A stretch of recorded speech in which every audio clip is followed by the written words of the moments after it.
মাননীয় স্পিকার, পররাষ্ট্রমন্ত্রীকে তো আর চাইলেই পাওয়া যায় না, সুতরাং আমার প্রশ্নটি জলবায়ুর উপর না হলেও ওনার মন্ত্রণালয় সংশ্লিষ্ট, এই ব্যাপারে কোনো সন্দেহ নাই।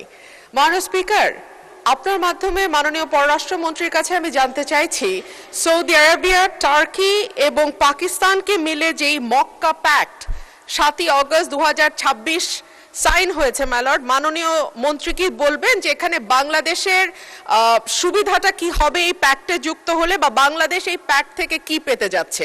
ধন্যবাদ মাননীয় স্পিকার।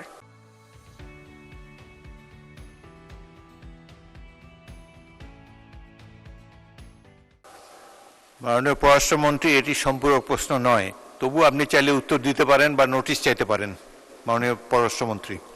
মাননীয় স্পিকার, আমি আপনাকে আবারও ধন্যবাদ জানাচ্ছি এবং আমাদের সংসদ সদস্য মিস রুমিন ফারহানাকে একটি গুরুত্বপূর্ণ প্রশ্ন উত্থাপনের জন্য ধন্যবাদ দিচ্ছি।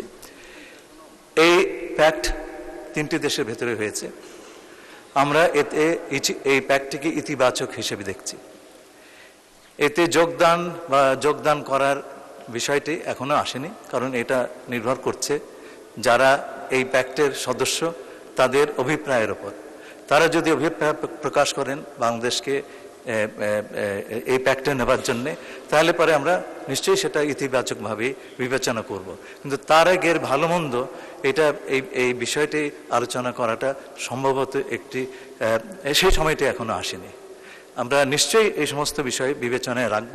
তবে আমাদের মনে রাখতে হবে একটা কথা, যে এই প্যাক্ট এটা যদি বিস্তৃত হয় এবং এটা হচ্ছে বিশ্ব মুসলিম সমাজের আত্মরক্ষার একটি ব্যবস্থা, এবং এটা আমাদের পরিবারের, মুসলিম পরিবারের আভ্যন্তরীণ বিষয়। সুতরাং এইটা নিয়ে কারো অন্যান্যদের উদ্বেগের কোনো অবকাশ নাই। আপনাকে অসংখ্য ধন্যবাদ।